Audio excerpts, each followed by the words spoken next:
Ce projet s'appelle Notre Chanel et ce n'est pas par hasard. C'est en fait le remboursement d'une dette qui a été contractée il y a très longtemps maintenant, il y a près d'un quart de siècle, en 89-90. J'avais un compagnon qui s'appelait Bernard Costa, qui était journaliste de mode, et qui m'a dit un jour, il faudrait que nous nous lancions ensemble dans un travail sur Chanel. Moi, je n'avais pas de goût particulier pour le personnage de Chanel, et je ne comprenais pas très bien pourquoi il voulait se glisser dans la vie de Coco. Je n'avais pas saisi que c'était parce que la sienne était en train de lui échapper. Je n'ai compris que peu à peu, les mois passant, avec la déclaration de sa maladie, l'hospitalisation, la succession des rechutes, des urgences à l'hôpital. Et à partir de ce moment-là, j'ai aussi saisi qu'il n'y avait pas de choix, qu'il fallait le suivre. Alors nous avons plongé pendant plusieurs mois dans des dépôts d'archives, d'où on a rapporté seulement des épaves, pas vraiment de corpus constitués. Et puis surtout, nous avons rencontré des témoins.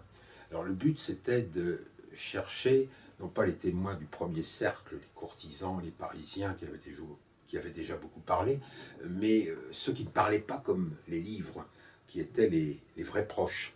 Et je pense à une personne qui nous a beaucoup aidés, qui nous appelait mes petits amis. C'était Madame Madou, la veuve de l'homme de confiance de Chanel dans les années 1934 à 1954.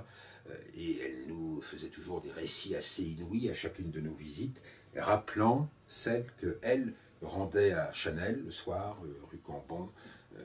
Les courtisans avaient été congédiés, Madame Germaine, la fidèle cuisinière, avait préparé la soupe, et Madame Madou et Chanel conversaient en faisant tourner le buste de Boy Capel sur la table. Boy Capel qui avait été le premier grand amour de jeunesse de Coco Chanel. Alors le temps passant, 89, hospitalisation au printemps, le cycle ensuite des rechutes, il nous a fallu aller de plus en plus vite, et c'est devenu une sorte de Tour de France avec une accélération permanente qui nous amenait dans des endroits assez improbables.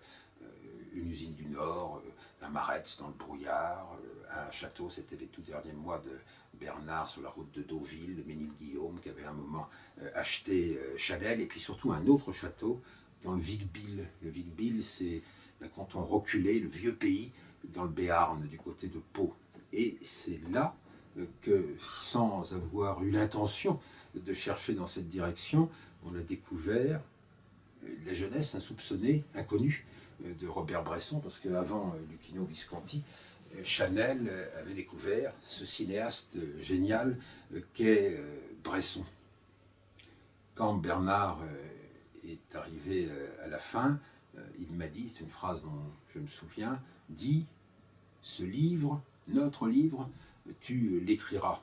Alors j'ai fait la promesse de l'écrire, je parlais de dette tout à l'heure, cette dette est peu à peu devenue un remords, et c'est seulement ces derniers étés que j'ai enfin réussi à rédiger dans une retraite forestière ce livre qui n'est pas du tout une biographie de Chanel. Il y a déjà tant et tant de biographies de Chanel, alors certaines sont répétitives, d'autres apportent des hypothèses inédites, à tel point que le personnage se brouille. Simplement, nous apportons une part de vérité, un supplément de vérité à Chanel qui en a bien besoin.